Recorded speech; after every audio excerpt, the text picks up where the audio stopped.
Hello student. आज हम बात करने वाले हैं मूत्र मार्ग एवं शिश्न की संरचना। शिश्न बोले तो पेनिस, मूत्र मार्ग यूरेथ्रस। यानी इसमें क्या होगा, पहले तो यानी मूत्र मार्ग जो होता है आपका, अगर हम मूत्र मार्ग की बात करें यानी यूरेथ्रा की बात करें। अच्छा, क्योंकि बच्चे कन्फ्यूज होते हैं यूरेथ्रा और यूरेथ्रा मीटर। यूरेथ्रा थ्रा था मतलब बाहर भागा, क्या कह रहा है यूरेथ्रा बाहर भागो, नहीं तो यूरेथ्रा क्या होगा, बाहर का ये ओपनिंग होगा। ठीक है, यूरेथ्रा आपका जो मूत्र मार्ग होता है ये आपका फैला 15 से 20 सेंटीमीटर लंबी होती है। ठीक है, 20 सेंटीमीटर लंबी। और ये आपका यूरिनरी कनेक्ट कहाँ करता है, यूरिनरी ब्लड से, यूरिनरी ब्लैडर से। यूरिनरी ब्लैडर को बोलते हैं मूत्राशय। मूत्राशय, मूत्र का आशय मतलब जहाँ मूत्र कहाँ इकट्ठा हो। यूरिनरी ब्लैडर में जान लीजिए, यूरिनरी ब्लैडर में या मूत्राशय में आपका मूत्र इकट्ठा होता है। नहीं, यूरिन, मूत्र को आप यूरिन भी बोल सकते हो, कोई दिक्कत नहीं है, इंग्लिश वर्ड है यूरिन। तो आपका जो मूत्र होता है, मूत्राशय में आपका मूत्र या यूरिन आपका इकट्ठा होता है। और जब आप ये जो मतलब एक क्या होता है, कैविटी होती है जिसमें इकट्ठा होता है, जब ये ज़्यादा हो जाता है तो हमारे बॉडी पर, मूत्राशय की बॉडी पर रिसेप्टर पाए जाते हैं जो हमारी बॉडी को पिंच करते हैं। मतलब हमें तकलीफ होती है, फीलिंग होती है दर्द की, हाँ अब मुझे इसे बाहर निकाल देना चाहिए। उसके बाद ये न्यूरल एंडोक्राइन रिफ्लेक्शन होता है, मतलब नर्व आपके ब्रेन के पास जाता है, मैसेज ब्रेन कहता है इसे बाहर निकालो। तो आप जाके यूरिन को बाहर निकालते हो, उस बात को रिलैक्स फील होता है। ये क्या, तो जो बाहर निकालते हो तो अब यूरिन जो निकलती है आपकी मूत्राशय से होकर ये मूत्र मार्ग की तरफ होकर निकलती है। अब मूत्राशय से, मूत्राशय से अब ये कहाँ निकलेगी, पेनिस से बाहर निकलेगी। पेनिस मतलब शिश्न, शिश्न के छिद्र होंगे या जिससे वो बाहर निकलेगी, पेनिस के छिद्र से बाहर निकलेगी। तो उस पूरे रास्ते को क्या कहा गया, मूत्र मार्ग। जो रास्ता है ये मूत्र मार्ग क्या रास्ता है, यूरिनरी ब्लैडर में आप यूरिन इकट्ठा किया, पाइप के थ्रू अपने बाहर निकला। पाइप क्या है, वही यूरेथ्रा है। यूरेथ्रा ही आपके क्या है, पाइप है। ठीक है, बाहर की तरफ आपका छेद होते हैं, ऑरिफिस बोलते हैं, यूरोथालफिस बोलते हैं, या यूजनाइटल अपर्चर छेदा बोलते हैं, मूत्रजनन छेद। इसे सुनो, मूत्रोजनन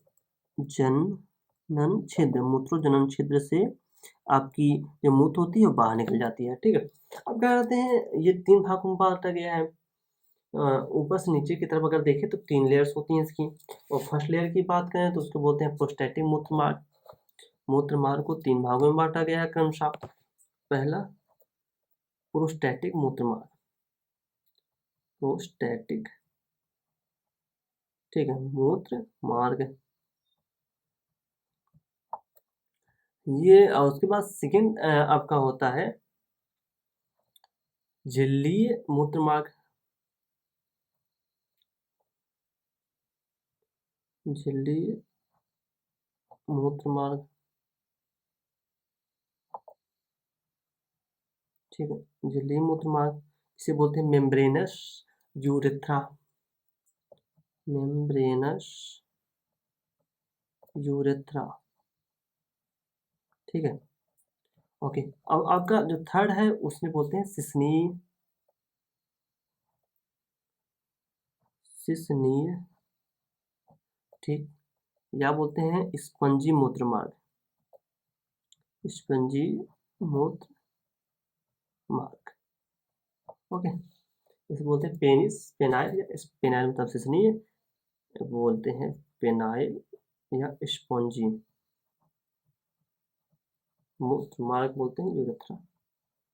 ठीक है, तो बात करते हैं जो प्रोस्टेटिक मूत्र मार्ग होता है, यह आपका 2 से 3 सेंटीमीटर, इसके बाद ये 2 से 3 सेंटीमीटर लॉन्ग होता है। पहली बात तो ये आपका पहली लेयर तो यही है, पहला भाग ये है, सेकेंड भाग ये है, थर्ड भाग ये है, इसमें कोई दिक्कत नहीं है। जो प्रोस्टेटिक मूत्र मार्ग है 2 से 3 सेंटीमीटर लॉन्ग होती है, सबसे बड़ी बात यह आपको ध्यान रखना है। दूसरी जो सबसे इम्पोर्टेंट है, प्रोस्टेटिक, प्रोस्टेट, प्रोस्टेट ग्लैंड होती है, ग्रंथ होती है, प्रोस्टेट ग्रंथि यहीं से होकर गुजरता है, यहीं से होकर गुजरता है, इसीलिए इसका नाम है प्रोस्टैटिक मूत्रमार्ग। ठीक, सबसे बढ़िया ध्यान है। और प्रोस्टेट आपका सबसे बड़ी ग्रंथ होती है। यहाँ पर जिस आपकी जो है प्रोस्टेट सेमाइनल वेसिकल बल्बिथल, उनकी तुलना में प्रोस्टेट आपकी क्या होगी, बड़ी ग्रंथ होगी। और जो आपकी मेम्ब्रेन झिल्लीनुमा होगी, ये आपका 1 सेंटीमीटर लंबा होगा, वो आपकी 2 से 3 सेंटीमीटर, 1 ही सेंटीमीटर लंबा है। अच्छा, 1 सेंटीमीटर लंबा होने के साथ साथ इसके बीच में इसमें आपकी जो बल्बुलेटरल ग्लैंड या उसे बोलते हैं कार्पस ग्लैंड, तो बल्बो यूरेथ्रल, ठीक है, जो बल्बुलेटरल ग्रंथि जैसे बोलते हैं कार्पस ग्लैंड, ठीक है, ये इसी रास्ते से होकर गुजरती है। मतलब बल्बुलेटरल ग्लैंड आपकी 2 होती हैं, दोनों आपकी इसी में खुलती हैं, इसी में खुलेंगी, खुलती है। बस ये ध्यान रखना, ज़्यादा ध्यान देना, 1 सेंटीमीटर लंबा होती है, बल्बुलेटरल ग्लैंड इसी से खुलती हैं। ठीक, और सबसे क्या है, सिसनी या स्पंजी मूत्रमार्ग, ये अंतिम भाग है, ये आपका 16 से 17 सेंटीमीटर लंबी होती है। अब ये कहाँ होता है, इसमें से शिश्न यहीं से गुजरता है, ये कहाँ होता है, शिश्न से गुजरता है, शिश्न से गुजरता है। अभी शिश्न क्या होता है, पेनिस को ही बोलते हैं शिश्न, इसीलिए इसका नाम हो गया शिश्नीय मूत्रमार्ग, क्योंकि शिश्न से होकर गुजरता है। मार्ग का रास्ता है, देखो प्रोस्टैटिक मूत्रमार्ग क्या था, प्रोस्टैटिक मूत्रमार्ग ऐसे गुजर रहा था, तो बीच में उसे प्रोस्टेट ग्लैंड मिला, ठीक है, तो झिल्ली मूत्रमार्ग जिसे आगे जा रहा था, तो उसमें उसमें बल्बिथ्रा ग्लैंड एक यहाँ थी, एक यहाँ थी, दोनों इसी मार्ग में खुल गई। अच्छा, आगे गया तो ये शिश्नमार्ग से अंदर शिश्नमार्ग से होकर आगे निकल गया, इसलिए इसका नाम शिश्नीय मूत्रमार्ग रखा गया। अब बात करते हैं पेनिस के बारे में। ठीक, ये तो मूत्रमार्ग की बात हुई। अब हमारा सेकंड एलिमेंट क्या है, पेनिस, जिसे बोलते हैं इसी के स्ट्रक्चर के बारे में हमको जानना है, जो कि बहुत ही इम्पोर्टेंट। इसमें हमको क्या मेन इम्पोर्टेंट क्या है कि हम पेनिस में इसको फिगर से अच्छे समझेंगे, लेकिन कुछ पॉइंट्स हैं जिसको मैं आपको बता दूं, उसके बाद मैं आपको फिगर से समझाता हूँ। ठीक, ये आपका पेनिस कहता है लॉन्ग स्ट्रक्चर बेलनाकार आपका होता है। देखो, पुरुषों की बात करें तो एक हाँ होगा, पुरुषों में होगा, फीमेल तो होता नहीं। ये बेलनाकार स्ट्रक्चर होता है,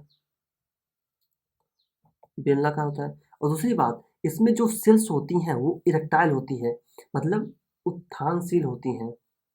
इसमें जो सेल्स होती हैं उत्थानशील होती हैं, मतलब इरेक्टाइल, इरेक्टाइल मतलब कड़ा, ऐसे मतलब आप डंडी लो, मतलब कोई डंडी में सोचो, वो क्या करता है, सीधा होता है, तो उसमें क्या होता है, इरेक्टाइल होता है कि नहीं, मतलब मजबूती, ऐसा समझो मजबूती। तो इरेक्टाइल होती है, बेलनाकार होती हैं, जो और इसके साथ साथ लिंग भी कहा जाता है इसको, ठीक है। अब इसकी बात करें तो सबसे अच्छी बात क्या है, इसकी कुछ लेयर्स ढके होते हैं, सारी चीज़ें मैं आपको अगर फिगर समझाऊँ तो आपको अच्छे समझ में आएगा।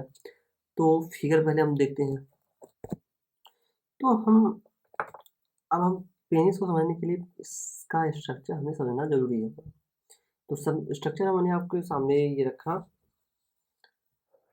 तो स्ट्रक्चर की बात करें तो ये आपका पूरा स्ट्रक्चर क्या है, पेनिस का स्ट्रक्चर है, ओके।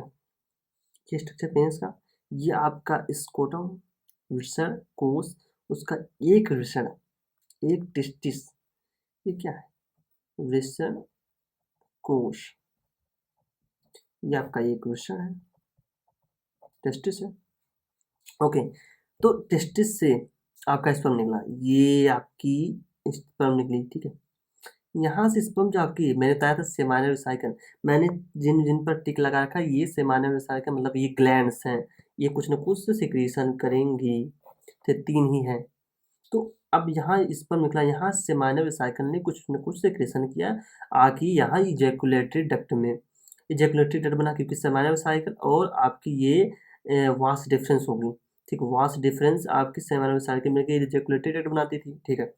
आगे आए तो बल्बिथ्रल, बल्बियुरेथ्रल की कुछ ग्रंथियां हैं, बल्बियुरेथ्रल की ग्रंथि जो है उन्होंने कुछ सिक्रेशन किया, ठीक है। आ गया ये आपकी यूरेनली ब्लैडर हुई, ये ब्लैक, ठीक है, इसे बोलते हैं मूत्राशय। यहीं बीच में एक स्ट्रक्चर है जिसे बोलते हैं प्रोस्टेट ग्लैंड, प्रोस्टेट की ग्रंथि, प्रोस्टेट की ग्रंथि भी कुछ न कुछ सिक्रेट करती है। ग्रंथि देखो मैंने बताया था आपको, ग्रंथि की परिभाषा ही जिनमें कुछ न कुछ सिक्रेट करने, कुछ न कुछ निकालने की टेंडेंसी हो, चाहे वो सेल हो चाहे वो टिश्यू हो। ग्रंथियां लिख लेना कि सेल अथवा टिश्यू जिनमें कुछ न कुछ निकालने की औकात हो उसे हम ग्रंथि कहते हैं। सीधी सी डेफिनेशन याद रखना, ठीक है। अब मैंने आया तो देखा ये आपका पेनिस का स्ट्रक्चर, सबसे आगे ये एम्पला फूला हुआ भाग आपका ग्लांस पेनिस कहता है, जिसने सिस्न मुंड कहते हैं, ठीक, सिस्न मुंड या ग्लांस पेनिस फूला हुआ स्ट्रक्चर। और ये आपका जो लेयर लग रहा है, ये लेयर दिख रहा है, ठीक है, इसे बोलते हैं फोरस्किन, सिस्नाग्र। ये आपका लेयर इस एम्पला से मतलब फूले हुए ग्लांस पेनिस से हट भी सकता है, ठीक है, एक्टाइल होती है, और पूरा तो पेनिस एक्टाइल होता ही है। आपकी ये बीच वाली आपकी यूरेथा, और लास्ट में ये आपका यूरेथस मीटर होता है, यूरेथस मीटर्स। और ये यूरेथा के थ्रू आपका यूरिन बाहर, स्पर्म भी बाहर, क्योंकि मेल में यूरिन स्पर्म का सेम और मतलब मार्ग होता है, एक ही मार्ग से दोनों निकलती हैं।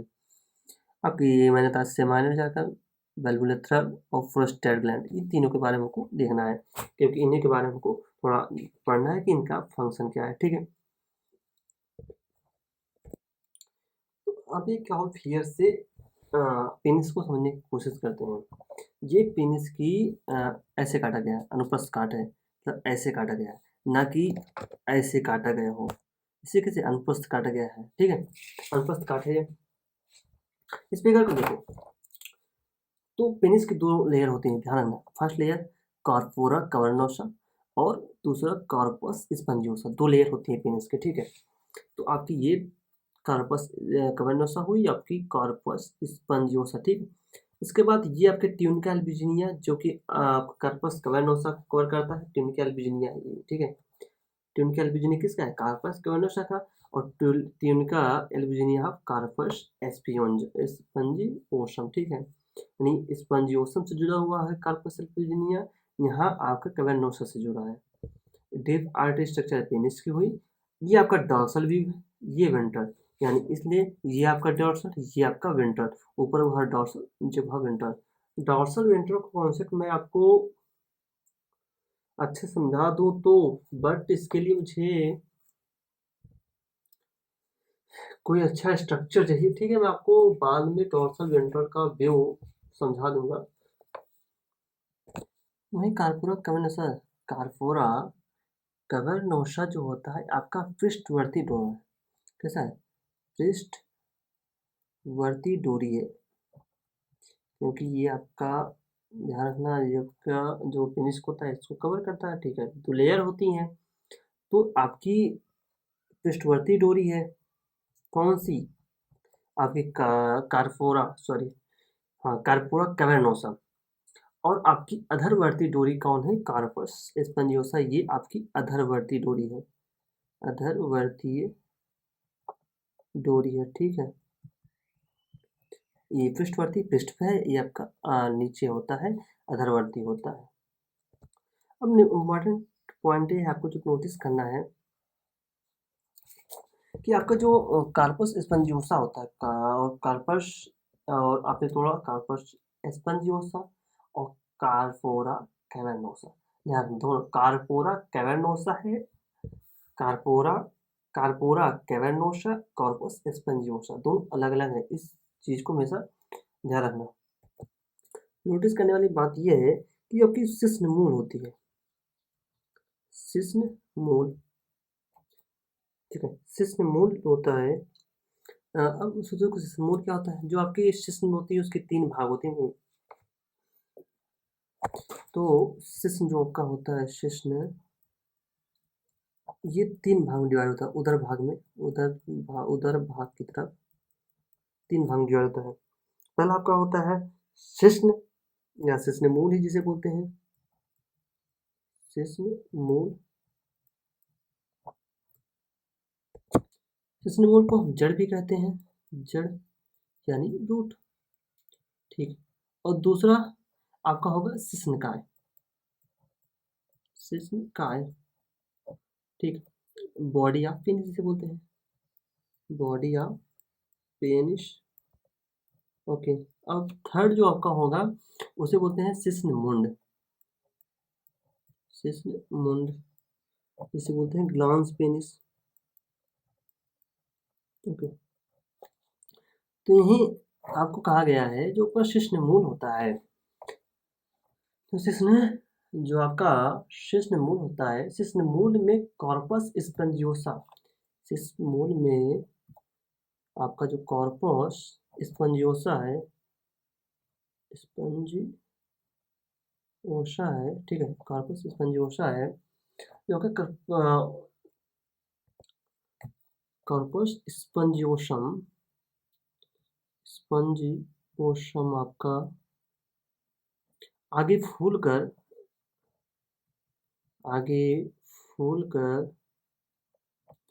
आपका एक स्ट्रक्चर बनाता है जिसे बोलते हैं शिश्नकंद, शिश्नकंद, ठीक है। आगे स्ट्रक्चर आपका फूल कर शिश्नकंद बनता है जिसे बल्ब ऑफ पेनिस कहते हैं, बल्ब ऑफ पेनिस इसे ही कहते हैं, ठीक है। तो क्या है शिश्नमूल जो होता है, शिश्नमूल जो आपकी जड़ स्ट्रक्चर होते हैं, शिश्नमूल में जो आपके कार्पस स्पंजियोसम होते हैं, कार्पस स्पंजियोसम मैंने बताया पेनिस के दो लेयर होते हैं, कौन कौन सी, कार्पोरा कैवर्नोसा और कॉर्पस स्पंजियोसा। यही जो आपकी कॉर्पस स्पंजियोसा है शिश्नमूल में, यही आगे फूल कर बल्ब ऑफ पेनिस या शिश्नकंद बनाती है। वहीं जो आपके प्रत्येक कॉर्पस हैं, तो यही कह रहा है वहीं आपके प्रत्येक कार्पस के खोल में, प्रत्येक कॉर्पस के खोल में, प्रत्येक कार्पस के खोल में अनेक पट्टीनुमा उभार आ जाता है, अनेक पट्टीनुमा उभार दिखाई देता है, ठीक है। पट्टीनुमा उभार आता है जिसे हम बोलते हैं ट्रेबिकुली भी बोलते हैं, ट्रेबिकुली भी बोलते हैं, ठीक है। पट्टीनुमा उभार आ जाता है, जो आपका उभार, पट्टीनुमा उभार जो आपका आया ट्रेबिकुलम, ये आपका आगे निकलकर कार्पस की पूर्ण मोटाई में इधर उधर फैल जाता है, पट्टीनुमा उभार निकलकर आपकी इधर उधर फैलकर आपकी मोटाई का भाग लेती हैं।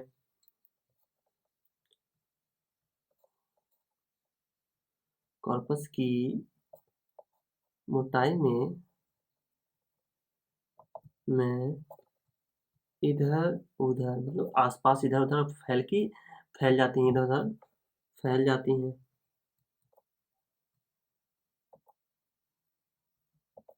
ठीक। और इसके साथ साथ फैलने की बात करते हैं, इसमें कार्पस में अनेक छोटे छोटे क्या आप रिक्त स्थान दिखते हैं, रिक्त स्थान आपका ही स्पंजी बन जाता है। नहीं कह रहा, इसकी बात कर रहा है कि आपकी जो कार्पस होती हैं, कार्पस में अनेक छोटे छोटे आपके छोटे छोटे रिक्त स्थान दिखने लगते हैं, रिक्त स्थान आपके दिखाई देते हैं। जो रिक्त स्थान होते हैं ये स्थान बोलो या कोटरो बोलो, कोई दिक्कत नहीं, रिक्त स्थान में बटकर स्पंजी हो जाता है, में बटकर स्पंजी हो जाता है। ये कार्पस आपका अनेक छोटे छोटे स्थान में बढ़ जाता है, वो आपका स्पंजी भाग कहलाता है, स्पंज हो जाता है। वही आपका कार्पस स्पंजियोसम जो होता है, देखा आपने क्या कि शिश्नमूल में कार्पस स्पंजियोसम आगे फूलकर शिश्नकंद बनाता है, ठीक उसी प्रकार आपका जो कॉर्पोरा कैवर्नोसा है, कॉर्पोरा कैवर्नोसा है, ठीक है, जो कॉर्पोरा कैवर्नोसा है ये जाकर शिश्नपाद बनाता है, ये आपका क्या होता है, शिश्नपाद बनाता है। शिश्नपाद को बोलते हैं हम क्या, crust of penis, cross of penis बनाता है, ठीक है। जबकि आपका कॉर्पस कैलोसम क्या होता है, सिस्टकन बनाता था, ध्यान है। अब कह रहा है कि जो आपकी कार्पस स्पंजियोसम है, कार्पोरा कैवर्नोसा है, ये आपकी आगे फूल कर शिश्न मुंड बनाती है। यानी अब लास्ट में देखो आपके जो कार्पोरा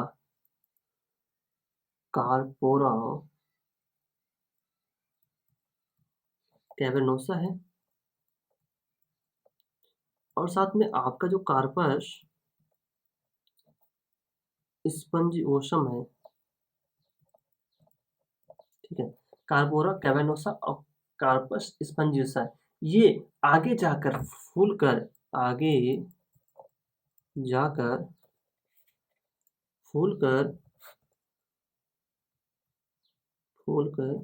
ये आपकी बनाती हैं सिस्मोड या ग्लास पेनिस बनाती हैं, आपकी सिस्मोड बनाती हैं, सिस्मोड या ग्लास पेनिस बनाती हैं।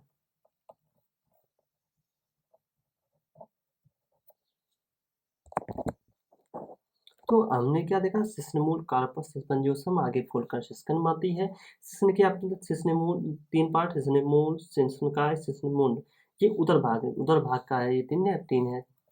और वहीं आपका कार्पस क्या है, जो प्रत्येक कार्पस है ढेर सारे खोल में, प्रत्येक कार्पस के खोल में अनेक पट्टीनुमा भार निकलने लगता है, जिसे ट्रेबिकुलम कहते हैं। ये निकलकर कार्पस की मोटाई में इधर उधर फैल ही जाते हैं। वहीं कार्पस अनेक छोटे छोटे रिक्त स्थान में बटकर स्पंजी हो जाता है। कार्पोरा कैवर्नोसा, कार्पस आपने देखा, और इधर क्या कार्पोरा कैवर्नोसा शिश्नपाद बनाता है, और कार्पोरा कैवर्नोसा साथ में कार्पस स्पंजियोसा आगे जाकर यही आपके ग्लैंस पेनिस में खुलती हैं या शिश्नमुंड बनाती हैं। तो आपका पेनिस मैंने कहा पहले ही कि जो पेनिस क्या था, इरेक्टाइल होता है। पेनिस कैसा होता है, इरेक्टाइल होता है, मतलब इरेक्शन होता है जो। और सबसे बड़ी बात रखना, पेनिस, जो आपका पेनिस या शिश्न, ठीक है, शिश्न का इरेक्टाइल होना, इरेक्टाइल मतलब ऐसा समझो, मैंने बताया था ना, उत्थान होना, ठीक है, उत्थान, मजबूती होना, टाइल होना, ये आपका बहुत ही बेनिफिट होता है, क्योंकि यह आपका फर्टिलाइजेशन में मदद करता है। इरेक्टाइल होना फर्टिलाइजेशन में या निषेचन में मदद करता है, निषेचन में मदद करता है, ठीक है।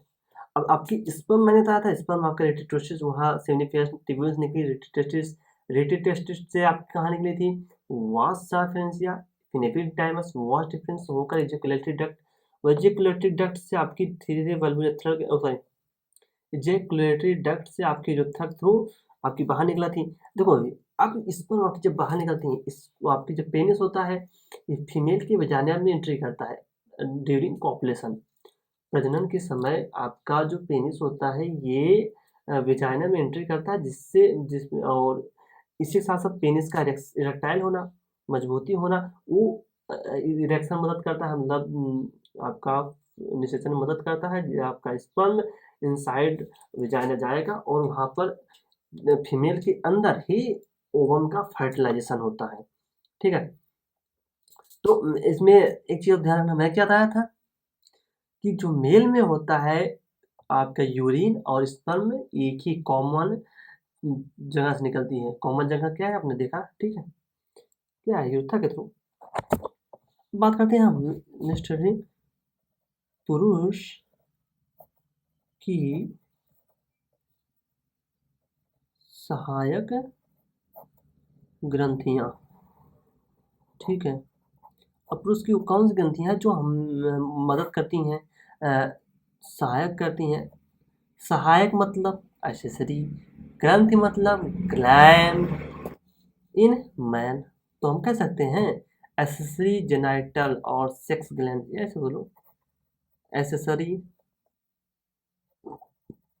Gland in human. देखो एसिडिक ग्लैंड आपके सिर्फ और सिर्फ 3 है, जिनके बारे में आपको पहले ही बता चुका, लेकिन इसमें हमको क्या जानना है, उनके बारे में उनकी डिटेल स्टडी करना है कि कौन सा भाग किसमें पार्टिसिपेट करता है।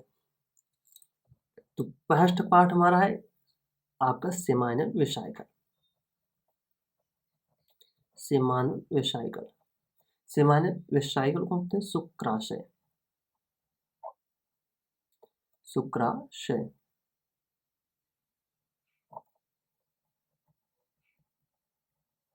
ठीक है।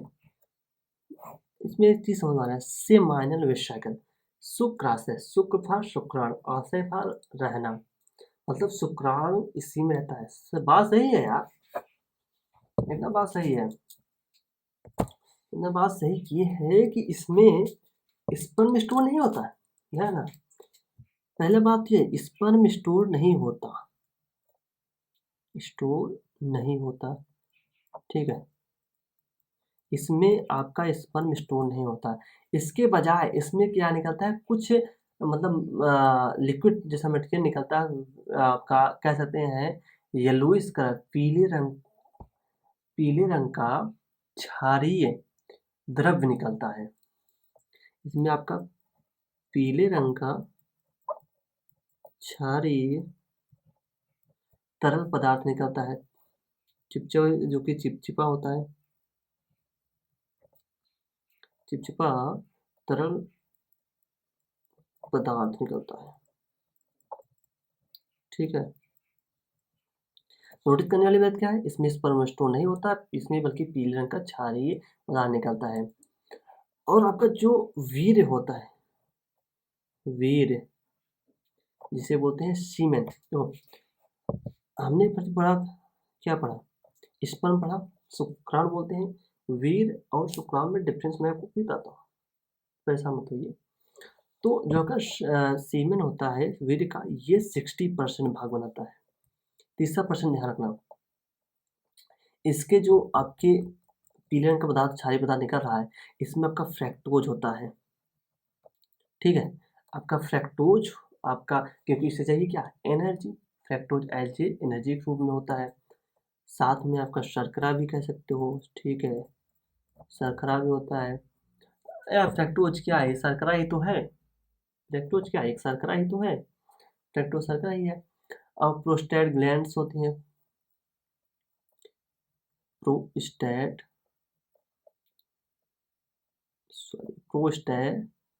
ग्लैंड्स भी होते हैं, ग्लैंडिस, प्रोस्टेट ग्लैंडिस होते हैं इसमें।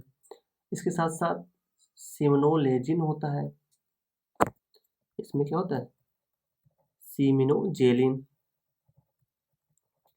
सिमनोजेलिन नाम का पदार्थ में निकलता है, ठीक हो। ये सिमनोजेलिन क्या हो, प्रोटीन है, सिमनोजेलिन आपका प्रोटीन होता है, ये भी निकलता है। ये बताइए आप, फ्रैक्टोज क्या है, शुगर, शर्करा, ठीक है।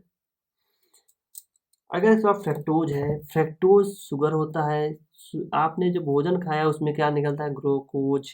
अब ग्लूकोज आप फ्रैक्टोज कन्वर्ट कर दो, फ्रैक्टोज डाइसैकराइड है यार, सॉरी मोनोसैकराइड ही है, फ्रैक्टोज भी है। ग्लूकोज फ्रैक्टोज में आइसोमर है एक दूसरे के, चेंज हो सकते हैं दूसरे में। फ्रक्टोज क्या है, एनर्जी। मतलब एक चीज यहाँ से एक पॉइंट आप नोटिस ये कर सकते हो, ये आपका एनर्जी देने का काम करेंगे। यानी जो आपके शुक्राणु होंगे, जो आपके शुक्राणु होंगे को ऊर्जा, जो एक बात देना, जो बायोलॉजी में ऊर्जा का यूज किया था वो एटीपी के रूप में, मतलब बायोलॉजी में चाहे प्लांट हो चाहे एनिमल, अगर उनको ऊर्जा चाहिए तो एटीपी को मिल लेते हैं या देते हैं, ठीक है, ऊर्जा या एटीपी देंगे, ठीक है। कौन, सेमाइनल वेसाइकल। और ध्यान रखना, इसका जो मैंने दिखाया क्षारीय पदार्थ निकलता है, क्षारीय पदार्थ, तो जब ये सीमेन आपकी फीमेल जेनाइट मतलब फीमेल वेजाइना में जाएगा, तो फीमेल में जो आपका ओवम निकलता है, वहाँ का जब मटेरियल तो वो एसिडिक in नेचर होता है। मतलब जो आपका यूरिन सॉरी फीमेल जेनाइटल में वेजाइना के अंदर जो माहौल होता है उसमें एसिडिक होता है। ये जब अंदर जाएंगी, क्षारीय होने के आपका सीमेंट कैसा होगा? क्षारीय। तो वहाँ का माहौल कैसा कर देगा? क्षारीय कर देता है। इसलिए ये क्षारीय होना भी एक अच्छा कैरेक्टर है, यहाँ पर ज़रूरी है। और जो आपने पढ़ा सिम्नोलेजिन, ये आपने पढ़ा सिम्नोलेजिन, ठीक है? ये आपका कोagulation में मदद करता है। कोagulation मतलब जमना। यानी जब आपकी अ, स्पर्म इजैकुलेटरी डक्ट से आगे जाएँगी, इजैकुलेटरी, तो ये स्कंदन में मदद करती हैं। स्कंदन में मदद करती हैं। स्कंदन मतलब कोagulation, और स्कंदन मतलब कोagulation में मदद करती हैं, जिसकी वजह से वीर्य जो होता है वो कैसा हो जाता है? गाढ़ा। वीर्य गाढ़ा हो जाता है। यानी आपका जब सिम्नोजेलिन होता है, ये आपका कोagulation में मदद करता है, ये वीर्य को गाढ़ा करता है। ये आपको एक पॉइंट अच्छा ध्यान रखना होगा। अच्छा, ये तो आपको पता है कि जैसे कि जब आपकी वहाँ से स्पर्म निकली थी, वास्ट डिफरेंस के बाद जैसे इजैकुलेटरी डक्ट निकलती है, तो पहला आपका ग्लैंड सेमाइनल वेसिकल ही होता है। सेमाइनल वेसिकल आपका पहला ग्लैंड होता है जो इजैकुलेटरी डक्ट में खुलती है, इसमें कोई दिक्कत नहीं, ठीक है। तो जो आपकी ये आपकी शुक्राशय ग्लैंड होती है या सेमाइनल वेसिकल होती है, जो शुक्राशय होती है, ये आपकी यूरेनरी ग्लैंड होते हैं या मूत्राशय। तो कह सकते हैं ये आपकी जो सेमाइनल वेसिकल होती है, शुक्राशय, मूत्राशय मूत्राशय के पीछे ये घूमती हुई स्ट्रक्चर दिखाती है। ये आपकी मूत्राशय के पीछे आपको घूमती रहती है, मतलब थैलीनुमा स्ट्रक्चर, बलखाई हुई स्ट्रक्चर दिखाई देती है। ये थैलीनुमा स्ट्रक्चर होती है 5 सेंटीमीटर की। शुक्राशय के पीछे 5 सेंटीमीटर की ये लंबाई होती है, 5 सेंटीमीटर लंबी, ठीक है, लंबी बलखाई हुई थैलीनुमा स्ट्रक्चर होती है। बलखाई थैलीनुमा संरचना होती है, ठीक है। अब सेमाइनल वेसिकल के बाद नेक्स्ट ग्लैंड की बात करते हैं। नेक्स्ट ग्लैंड आपका होगा प्रोस्टेट ग्लैंड। सेकंड क्या होगा? सेकंड आपका प्रोस्टेट ग्रंथि होगी, ठीक है। प्रोस्टेट ग्रंथि को हम प्रोस्टेट ग्लैंड बोलो, प्रोस्टेट ग्रंथि को या से बोलो पुरोस्त ग्रंथि, ठीक है। प्रोस्टेट ग्लैंड, कुछ भी बोलो, प्रोस्टेट ग्रंथि बोलो, प्रोस्टेट ग्लैंड बोलो, पुरोस्त बोलो, नो मैटर। ये आपकी प्रोस्टेट ग्लैंड पहले जानो, ये बड़ी और सघन ग्रंथि है। सघन मतलब घना हुआ ग्रंथि है। बड़ी किसके मतलब किसके रेस्पेक्ट में बोल रहे हैं? सेमाइनल वेसिकल और बल्बो थ्रस्ट ग्लैंड से बड़ी होती है, इसकी वजह, ठीक है। ये बड़ी ग्रंथि होती है, ये टोटल सीमेन का 25% ही बनाती हैं। टोटल सीमेन का 25% बनाती हैं, ठीक है। और इसके साथ साथ ये आपका स्खलन के समय, मतलब जब इजैकुलेटरी डक्ट से गुजरती हैं, इजैकुलेटरी डक्ट से गुजरते समय ये सफ़ेद, ठीक है, और हल्का अम्लीय होता है इनका नेचर, एसिडिक नेचर या अम्लीय नेचर का, हल्का एसिडिक तरल का स्रावन करती हैं, एसिडिक तरल का स्रावन करती हैं, ठीक है। तरल का मतलब एसिडिक तरल का स्रावन करती हैं। ओके बात, उसके बाद कह रहा है कि ये 25% होती है, पता है आपको।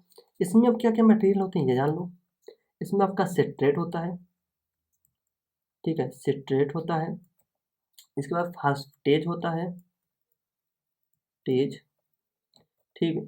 इसके साथ साथ आपका इसमें कई प्रोटियोलाइटिक एंजाइम होते हैं, प्रोटियोलाइटिक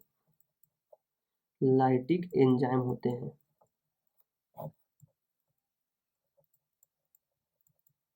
ठीक। कई आपके प्रोटियोलाइटिक एंजाइम, प्रोटियोलाइटिक मतलब प्रोटीन को तोड़ने वाले एंजाइम, जैसे पेप्सिनोजन, लाइसोजाइम एंजाइम भी है। Amylase, hyaluronidase. इसमें सबसे ध्यान रखना, आपको कुछ याद हो चाहे ना याद हो, एक एंजाइम याद रखना, एक एंजाइम जरूर याद रखना। कौन सा? हाइलुरोनिडेज। ठीक है, ये आपका हाइलुरोनिडेज, इसको आपको याद रखना कंपल्सरी है, ये बहुत इंपॉर्टेंट। इसके साथ साथ आपकी पेप्सिन होती हैं, पेप्सिन, पेप्सिन तोड़ने के पेप्सिनोजन एंजाइम है। एंजाइम के लास्ट में एज, देखो इंग्लिश में लिखोगे तो एज आएगा। अगर हाइलुरोनिडेज को हम लिखेंगे तो हाइलेरू, ठीक है, निडेज। एंजाइम के लास्ट में एज लगता है, इंग्लिश में जन लगता है। कहाँ आपका, जिसे हिंदी में लिखो जन लग गया, आइम लग गया, मेनली क्या होता है एम। इंग्लिश में लिखो बेस्ट। इंग्लिश में क्या था? एज। एज आ गया तो मतलब वो क्या है? एंजाइम, किसी को तोड़ेगा ही। एंजाइम का है तोड़ना फोड़ना, काम ही यही है। पेप्सिनोजन भी आपका हो सकता है, ठीक है। Lysozyme, lysozyme also is enzyme, ये सारी चीज़ आपकी उसमें होंगी। आपकी देखो शुक्राशय में जो आपकी सेमनोलेजिन थी, सेमनोजेलिन थी, वो क्या स्कंदन कराती है, वीर्य को गाढ़ा कर रही थी। लेकिन यहाँ पर ये आपकी प्रोस्टेट ग्लैंड क्या करती है? स्कंदन को रोकती है, कहीं ज़्यादा स्कंदन ना करा दे। देखो अगर तुम जैसे कि दो लोग हैं, एक दूसरे के विरोधी हैं, तो काम अच्छा होगा, कहीं गलत नहीं हो पाएगा। अगर केवल एक ही है तो अपने मन की करेगा, जो मन करे सो करेगा, गलत करेगा चाहे सही करेगा, वो अपने मन की करेगा। तो इसलिए तो वहाँ पर जो सेमनोजेलिन थी स्कंदन कराती, फिर को गाढ़ा कराती, कहीं ज़्यादा गाढ़ा ना हो जाए, इसलिए प्रोस्टेट ग्लैंड के नहीं बेटा, नहीं नहीं, आप लिमिट तक गाढ़ा करो उसे। इसलिए ये क्या कहती हैं? स्कंदन को रोकती हैं, ठीक है। स्कंदन को रोकती हैं ताकि जो शुक्राणु हो वो सक्रिय रहें, ताकि शुक्राणु सक्रिय रहें, ठीक है, ताकि शुक्राणु सक्रिय, फर्टिलाइजेशन के बाद आगे जाके, फर्टिलाइजेशन के बाद मतलब फीमेल के अंदर जाके जो आपका एग निकलेगा, ओवा निकलेगा, अंडाशय निकलेगा, उसको क्या कर सके? फ्यूज कर सके, मतलब फर्टिलाइजेशन, अल्टीमेटली फर्टिलाइजेशन कर सके, ये तो इसमें कैपेसिटी होनी चाहिए। और लास्ट जो है बल्बो यूरेथ्रल ग्लैंड, थर्ड क्या है? बल्बो। अब ये जो आपकी है, ये प्रोस्टेट ग्रंथ के नीचे होती है, मतलब प्रोस्टेट ग्रंथ के नीचे जबकि मूत्रजनन होती है। आप जो यूरेथ्रा आपकी निकलती है, तो यूरेथ्रा मूत्रजनन तंतुपट, मतलब मूत्र मार्ग, ऐसे सोचो मूत्र मार्ग की दाएं बाएं होती, बात खत्म। मूत्र मार्ग के दोनों साइड होते हैं, दोनों तरफ होते हैं, ठीक है। ये आपका दो तरफ होते हैं, एक छोटी छोटी होती हैं, अंडाकार होती हैं, छोटी अंडाकार आपका स्ट्रक्चर होता है, ठीक है। छोटी होती है बस अंडाकार ग्रंथि है, ठीक, अंडाकार ग्रंथि है। इसके बाद कहता है ये आपकी यूरेथ्रा मतलब मूत्र मार्ग में ही खुलती हैं, मार्ग में खुलती है, यानी इनको जो भी सिक्रेट करना होगा मूत्र मार्ग में अपना सिक्रेशन छोड़ देंगे, ले जाओ। और ये भी कुछ ना कुछ सिक्रेट करती हैं, ठीक है। तीसरा पार्ट इनमें, ये आपके गाढ़े गाढ़े पारदर्शी, मतलब आर पार दे सकोगे, ठीक है। और चिपचिपा, एवं चिपचिपा, ठीक। क्षारी तरल का भी इस्तेमाल करती हैं, क्षारी तरल को निकालती हैं, ठीक। मतलब इसका मतलब ये भी जो गाढ़ा पारदर्शी होगा, आसपास देख सकोगे, चिपचिपा क्षारी पदार्थ निकालती हैं। अब यहाँ एसिडिक सिर्फ मतलब अम्लीय सिर्फ एक ही प्रोस्टेट ग्लैंड निकाल रही थी, बाकी आपकी शुक्राशय मतलब साइनोसाइकल और पल्वित्रा दोनों कैसे निकालती हैं? क्षारीय धातु निकालती, चलो क्षारीय भाग निकालती थी। ओके, 60% आपका सेमाइनल साइकिल था, 25% आपका प्रोस्टेट ग्लैंड थी, बचे कितने, बची 15% भाग बनाती है सीमेन का, तो वीर का, ठीक है, सीमेन या वीर इकाई की सिर्फ 15% भाग बनाती है। अच्छा, सबसे मोस्ट इंपॉर्टेंट इसका फंक्शन, कुछ नहीं पूछेगा, बस एक ही फंक्शन पूछेगा, सबसे इंपॉर्टेंट फंक्शन इसका यही है, क्या है कि जो आपका यूरिन होता है वो कैसा होता है, स्टिक, ठीक है, यूरिन आपका एसिडिक होता है, जब मूत्र निकलता है वो आपका अम्लीय होता है, इसका pH 6.8 होता है, 6 केवल 6 होता है, सॉरी, उसका pH 6 और 6 कितना है, अम्लीय तो ही है, तो अम्लीय होता है। तो ये क्या करता है, जैसे सीमेन निकलता है सबसे पहले यही निकलता है, जो मार्ग होता है मार्ग को क्षारीय, तो ये बोध में निकलेगा, बोध में निकलकर मूत्र मार्ग को क्षारीय और चिकना बनाता है, ठीक है, मोस्ट इम्पॉर्टेंट इसका मुख्य फंक्शन यही है, ताकि शुक्राणु मार्ग में, मूत्र मार्ग में क्षारीय माध्यम में जा सके, क्योंकि पहले क्या था, अम्लीय था, अम्लीय को खत्म करने के लिए इसी का काम था, इसने क्या किया, अम्लीय को हटा के क्या किया, क्षारीय कर दिया, ज़्यादा निकलता बूंद निकलेगा, और ये तभी का होगा जब स्पर्म का निकलना, हमेशा थोड़ी निकलेगा, जैसे स्पर्म निकलने वाला होगा, सीमेन निकलने वाला होगा, उस समय ये बूंद निकलेगा, जो मूत्र मार्ग है उसको आपका क्षारीय करते हुए बाहर निकल जाएगा, तो मार्ग कैसा हो गया, क्षारीय हो गया और चिकना हो गया, अब स्पर्म आपसे आपका निकल जाएगा। तो ये आपकी तीनों ग्लैंड थी, एसेसरी ग्लैंड यहाँ खत्म हुआ। मैंने आपको एक चीज बताया था सीमेन के बारे में, वहां पर मैंने आपको रोक दिया, सीमेन, ठीक है, वीर के बारे में मैंने आपको रोक दिया, तो वहां नहीं बताया। देखो, स्पर्म आपने पढ़ रखा, ठीक, शुक्राणु,